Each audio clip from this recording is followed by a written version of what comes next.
حدیث میں آتا ہے رسول صلی اللہ علیہ وسلم نے فرمایا کہ جب کسی بندے سے گناہ ہوتا ہے اور وہ اللہ کے سامنے ہاتھ اٹھا کے توبہ کرتا ہے تو اللہ فرشتوں سے کہتے ہیں کہ دیکھو یہ مجھ سے توبہ کر رہا ہے نا، تو اس کو یقین ہے کہ کوئی خدا ہے، کوئی رب ہے جو اس کے گناہ پہ سزا بھی دے سکتا ہے اور معاف بھی۔ حالانکہ بھی اللہ نے سزا دی نہیں ہے، کوئی نظر بھی نہیں آ رہی سزا اس کو یقین ہے کہ میرا کوئی رب ہے جو اس گناہ پہ سزا بھی دے سکتا ہے اور معاف بھی کر سکتا ہے، تبھی یہ مجھ سے گڑ گڑا کے معافی مانگ رہا ہے۔ تو میں اس کے عمل کی لاج رکھتا ہوں۔ اس کا یہ نہ بہت سے گناہ کرتے ہیں، نہیں ہاتھ اٹھاتے اللہ کے سامنے، اور اللہ کو دیکھنے کے بعد تو سارے ہی ہاتھ اٹھائیں گے، تو پھر تو سارے اٹھا لیں گے ہاتھ، توبہ کریں گے۔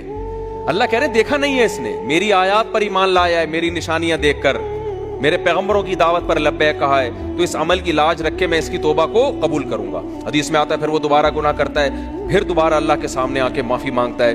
اللہ کہتا ہے دوبارہ گناہ ہو گیا، پھر معافی مانگنا اس کی علامت ہے، اس کو یقین ہے کہ میرا کوئی رب ہے جو گناہوں پہ سزا بھی دے سکتا ہے اور جزا بھی دے سکتا ہے، معاف بھی کر سکتا ہے، تو پھر یہ معافی مانگ رہا ہے۔ نبی صلی اللہ علیہ وسلم کی حدیث کا مفہوم ہے 70 دفعہ بھی کوئی گناہ کر کے 70 دفعہ توبہ کرے گا تو اللہ اس کے اس جذبے کی لاج رکھ کر اس کے گناہ کو معاف کرے گا۔ اس کا مطلب یہ نہیں کہ آپ 70 دفعہ گناہ کریں، مقصد ایک سمجھانا ہے کہ توبہ میں تاخیر نہ کریں۔ تو اللہ معاف کیوں کر رہا ہے؟ اس کے اس توحید والے نظریے کی بیس پر کہ اس کو پتا ہے کہ مجھے گناہ معاف کروانے کے لیے میرے پاس اللہ کے سوا کوئی آپشن نہیں ہے۔ تو توحید اللہ کو بہت پسند ہے، شرک سے اللہ کو بہت زیادہ نفرت۔ تو یہ 4 شرطیں بھائی جس میں پائی جائیں گی، پھر وہ آپ عمل کرو گے تو عمل کیا کہہ رہے گا؟ از کالڈ اچھا۔